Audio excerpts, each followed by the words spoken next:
नमस्कार student, CG की study के एक और नई वीडियो में आपका स्वागत करता हूं। देखिए, हमारा जो पिछला टॉपिक था महिला एवं बच्चों से संबंधित कानूनी प्रावधान, तो इसमें हम बाल विवाह के अधिनियम के बारे में देख रहे थे।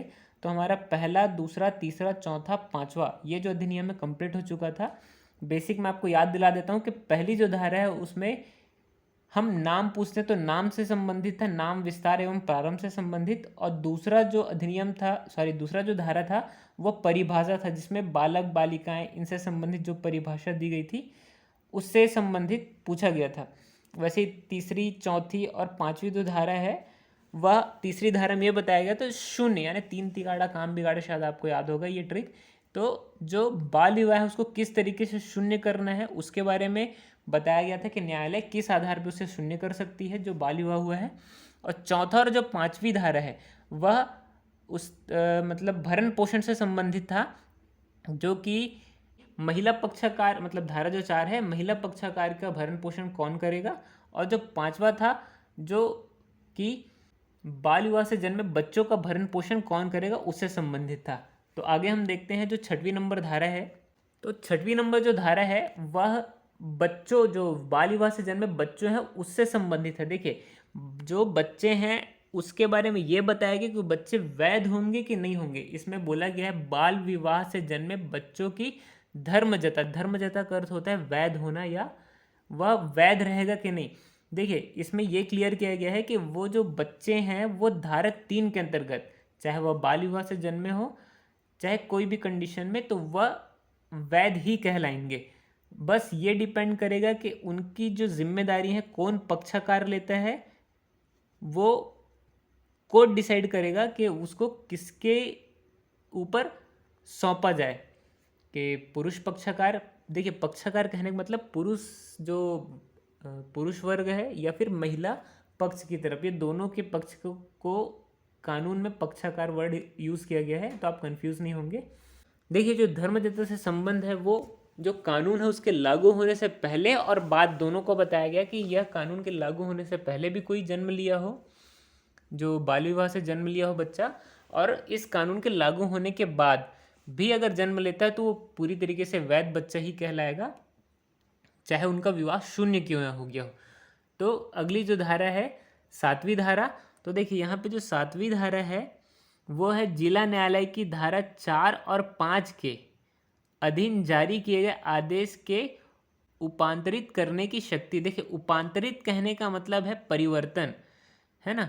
तो जो अगर कोर्ट धारा 4 और 5 के संबंध में, धारा 4 और 5 क्या था एक बार याद करेंगे कि पोषण से संबंधित था, वो महिला पक्षकार पोषण और बच्चे के जन्म के बाद उसका पोषण कौन करेगा उससे संबंधित। तो धारा 4 और 5 के अगर कोई कोर्ट फैसला ले चुका है तो उसमें जो परिवर्तन है वो कोर्ट ही कर सकेगा, और अगर उससे कोई प्रॉब्लम या फिर कोई समस्या जो जन्म लेती है उससे संबंधित भी अगर कोई परिवर्तन करना होगा वो कोर्ट करेगा। इसके बारे में बताया गया। देखिए, जिला न्यायालय की धारा 4-5 के अधीन, और यदि परिस्थितियों में कोई परिवर्तन है तो अर्जी में लंबित रहने के दौरान किसी भी समय और अर्जी के अंतिम निपटारे के पश्चात किसी भी आदेश में जोड़ने एवं उपांतित या बदलाव करने की शक्ति कोर्ट के पास होगी। तो ये बताया गया है। देखिए, कोई भी अगर फैसला आता है या लंबित होता है या देर तक होता है तो उसमें किसी भी प्रकार का बदलाव कोर्ट कर सकती है, जो कि धारा 4 और 5 से संबंधित है।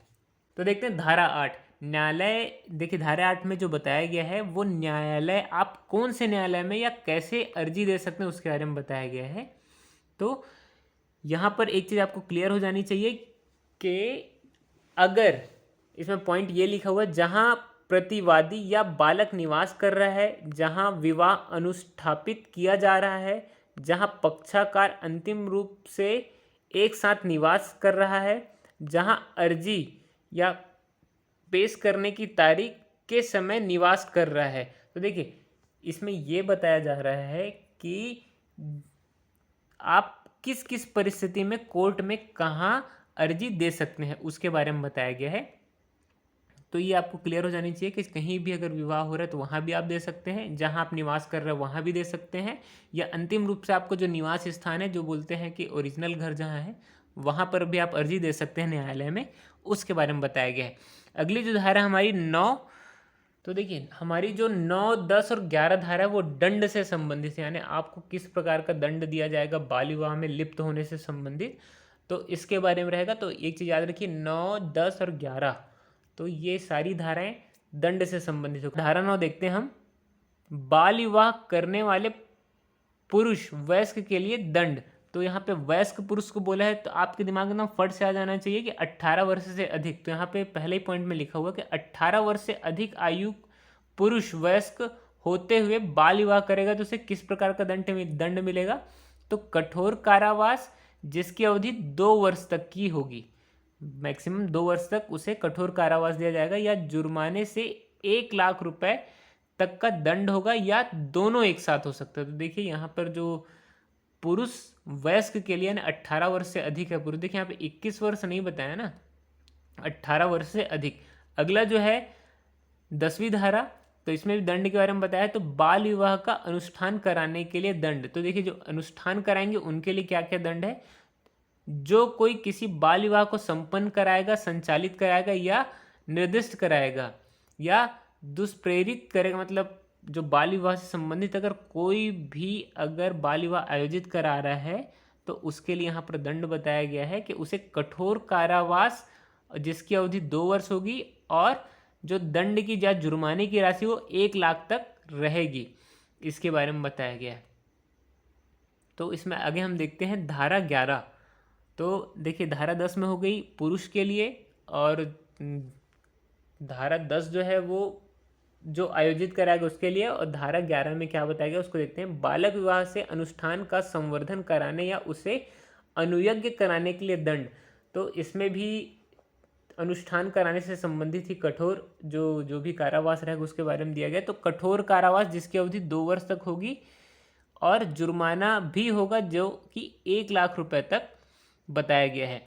देखिए इसमें मेन पॉइंट ये है कि कोई भी स्त्री को दंड नहीं दिया जाएगा। तो इसमें एक चीज़ याद रखेंगे कि अगर अनुष्ठान से संबंधित कोई स्त्री है तो उसको दंड नहीं दिया जाएगा। यहाँ पर स्त्रियों के लिए विशेष रियायत है, तो इसको बिल्कुल नोट डाउन करके रखेंगे कि स्त्रियों से संबंधित यहाँ पर धारा 11 में स्त्रियों को दंड नहीं दिया जाएगा, अनुष्ठान से संबंधित याद रखेंगे ना। अगला देखते हैं धारा 12, किन किन परिस्थितियों में आवश्यक बालक के विवाह को शून्य होगा। देखिए विवाह जो हुआ रहेगा उसको शून्य करने के लिए किस किस अवस्था को देखकर किया जाएगा उसके बारे में बताया गया है। देखिए इसमें पहला पॉइंट ये बताया है कि विधि पूर्वक संरक्षण की देखरेख से बाहर लाया जाता है या आने के लिए फुसलाया जाता है। देखिए किसी को अगर बहला फुसला कर लाया जाता है तो उस परिस्थिति में उसका विवाह शून्य किया जा सकता है। दूसरा पॉइंट ये है किसी स्थान में जाने के लिए बलपूर्वक या बाध्य किया जाता है। तो देखिए अगर किसी को ज़बरदस्ती ले जाया जाता है शादी के लिए तो उस अवस्था में विवाह को शून्य किया जा सकता है। अगला जो पॉइंट है विक्रय किया जाता है। देखिए विक्रय यानी बेचा या खरीद, और किसी रूप से विवाह मतलब उसी रूप से विवाह अगर कराया जाए तो इस परिस्थिति में विवाह जो है वो शून्य माना जाएगा। आगे देखते हैं। देखिए धारा 13 में क्या बताया गया है उसके बारे में हम जानते हैं। तो मोटा मोटी ये याद रखिए कि जो धारा 13 है उसमें विवाह को रोकने के लिए जो आदेश है वो न्यायालय किस प्रकार से जारी करेगा उसके बारे में बताया गया है। देखिए अब देखते हैं अगली धारा को। तो देखिए जो धारा 14 है वो उतना महत्वपूर्ण नहीं है, लेकिन धारा 15 जो है वो हमारे लिए थोड़ा इम्पोर्टेंट रहता है, जो कि अपराधों के संज्ञेय और अजमानती होने के बारे में बताया गया है। देखिए इसमें जो बताया गया है दंड प्रक्रिया संहिता 1973 में किसी बात के होते हुए इस अधिनियम के अधीन दंडनीय अपराध जो है वो संज्ञेय और अजमानती हो जाते हैं। तो बाल विवाह से संबंधित जितने भी दंड है वो अजमानती होते हैं, इसको बिल्कुल याद रखेंगे क्योंकि ये प्रश्न आ सकता है कि बाल विवाह जो है वो जमानती है कि अजमानती। देखिए धारा 16 हमारे लिए बहुत महत्वपूर्ण हो जाता है। इसमें ये बताया गया प्रतिषेध अधिकारी होता क्या और इसकी नियुक्ति कैसे होती है। तो मैंने पिछली वीडियो में बताया था प्रतिषेध अधिकारी बाल विवाह संबंधित अधिकारी होता है जो कि विभिन्न क्षेत्रों में बाल विवाह को रोकने का कार्य करता है। देखिए ये चीज़ अपन को क्लियर होनी चाहिए, जो बाल विवाह प्रतिषेध अधिकारी वो राज्य सरकार द्वारा नियुक्त किया जाता है, यहाँ पर दिया हुआ है। तो ये एकदम बुकिश लैंग्वेज या कानून के लैंग्वेज में दिया हुआ है तो ये अपन को थोड़ा सा समझने में दिक्कत होगी। तो वो शॉर्टकट में आप ये समझिए कि राज्य सरकार द्वारा इस अधिकारी को नियुक्त किया जाता है विशेष क्षेत्र या फिर पूरे क्षेत्र के लिए। आगे हम देखते हैं। देखिए, जो राज्य सरकार है वो प्रतिषेध अधिकारी की मदद के लिए किसको नियुक्त करता है उसके बारे में बताया गया है। देखिए, राज्य सरकार किसको नियुक्त कर सकती है? समाज सेवा में विख्यात किसी स्थानीय सम्मानीय सदस्य या ग्राम पंचायत या नगर पालिका के किसी अधिकारी से या सरकार के अथवा किसी पब्लिक सेक्टर के उपक्रम के किसी अधिकारी या किसी गैर सरकारी संगठन के किसी पदाधिकारी से बाल विवाह प्रतिषेध अधिकारी की सहायता करने का अनुरोध कर सकती है। और ऐसा जो व्यक्ति होगा वो उनकी सहायता करने के लिए बाध्य होगा। तो देखिए, राज्य सरकार जो है किन्हें किन्हें प्रतिषेध अधिकारी की सहायता के लिए नियुक्त कर सकती है उसके बारे में बताया गया है। और जब नियुक्त करेगी सरकार तो उसे उनकी सहायता करने के लिए बाध्य होना पड़ेगा। तो बाल विवाह प्रतिषेध अधिकारी का कर्तव्य क्या होता है उसके बारे में बताया गया है। बाल विवाह प्रतिषेध अधिकारी का पहला कर्तव्य बाल विवाह के अनुष्ठान की ऐसी कार्यवाही करे जो वह उचित समझे और उसे निवारण या फिर कंप्लीट करे। उसी प्रकार है, इस अधिनियम के उपबंध का उल्लंघन करने वाले व्यक्ति के प्रभावी अभियोजन के लिए साक्ष्य संग्रहित करे। देखिए, जो कानूनी कार्यवाही होता है उसके लिए साक्ष्य संग्रहण करने का कार्य भी प्रतिषेध अधिकारी का होता है। अगला जो है, बाल विवाह अनुष्ठान के संवर्धन से संबंधित जितने भी परामर्श होते हैं उसे देने का कार्य जो प्रतिषेध अधिकारी उसके द्वारा किया जाता है। अगला जो पॉइंट है, बाल विवाह के परिणाम स्वरूप होने वाली बुराइयों के प्रति जागरूकता पैदा करना भी उसका काम होता है। बाल विवाह के मुद्दे पर समाज को संग्रहित या एकजुट बनाए रखना भी प्रतिषेध अधिकारी का कार्य होता है। आगे हम देखते हैं धारा जो 17 है उसके बारे में। देखिए, आगे की जो धाराएं उतनी महत्वपूर्ण नहीं है लेकिन फिर भी एक मोटा मोटी ओवरव्यू आपके दिमाग में रहे इसलिए हम इसके बारे में सिर्फ मोटा मोटी एक सामान्य चर्चा कर लेते हैं। तो धारा जो 17 है, बाल विवाह प्रतिषेध अधिकारी का लोक सेवक होना। तो जो बाल विवाह प्रतिषेध अधिकारी है वो एक लोक सेवक भी होगा। तो उसमें ये बताया कि भारतीय दंड संहिता 1860 की धारा 21 के अंतर्गत वह जो प्रतिषेध अधिकारी है वो लोक सेवक समझे जाएंगे। तो ये आपके लिए थोड़ा सा महत्वपूर्ण हो जाता है कि जो बाल विवाह प्रतिषेध अधिकारी उन्हें क्या समझा जाएगा, तो लोक सेवक समझा जाएगा। अगला जो है 18 जो धारा है उसमें ये बताया गया है स्वार्थपूर्व की गई कार्यवाही के लिए संरक्षण। तो इसमें यह बताया गया कि अभियोजन या अन्य विधिक कार्यवाही या बाल विवाह प्रतिषेध अधिकारी के विरुद्ध नहीं होगी। देखिए, कोई भी जो कार्यवाही है उसके बारे में यह बताया गया है कि अगर प्रतिषेध अधिकारी कोई कार्यवाही करता है तो उसके अगेंस्ट कोई कार्यवाही नहीं होगी, उससे संबंधित ये अधिनियम है। तो ये हमारे लिए उतना महत्वपूर्ण नहीं है। जो 19 नंबर धारा है, देखिए धारा 19 में ये बताया गया है कि राज्य सरकार जो है वह किस प्रकार से और कैसे नियम बनाएगी उसके शक्तियों के बारे में बताया गया है। तो राज्य सरकार इस अधिनियम के उपबंध को कार्यान्वित करने के लिए नियम राजपत्र में सूचना द्वारा बना सकेगी। इस अधिनियम के अधीन बनाया गया प्रत्येक नियम बनाए जाने के पश्चात यथाशीघ्र राज्य विधानमंडल के समक्ष रखा जाएगा। तो राज्य में अगर इसमें कोई परिवर्तन, इस नियम में अगर परिवर्तन करना होता है तो राज्य में जो परिवर्तन वो किस प्रकार से किया जाएगा उसके बारे में बताया गया है। तो धारा 20 को हम देखते हैं। तो धारा 20 में 1955 के अधिनियम के सांख्यक 25 का संशोधन बताया गया है। ये भी उतना महत्वपूर्ण, लेकिन इसमें एक चीज़ आपको ध्यान रखना है कि हमारा जो हिंदू मैरिज एक्ट है वो 1955 की धारा है, इसको याद रखिए।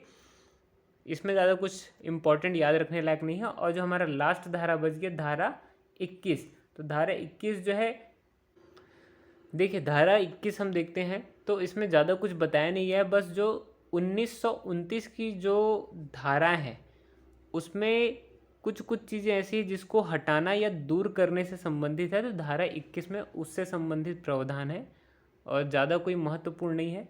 तो हमारे लिए सिर्फ महत्वपूर्ण कुछ धाराएं हो जाती हैं जिसको हमको याद रखना है। तो हमने पिछली वीडियो और इस वीडियो में जो चर्चा की है धाराओं से संबंधित, तो उसमें जो महत्वपूर्ण पॉइंट है उससे प्रश्न बन सकते हैं। तो उसको आप बिल्कुल याद रखिए कि क्या क्या पॉइंट हमारे लिए महत्वपूर्ण है। इससे संबंधित जो प्रश्न है उसको हम अगली वीडियो में लगाएंगे। तो मिलते हैं अगली वीडियो में, तब तक के लिए धन्यवाद।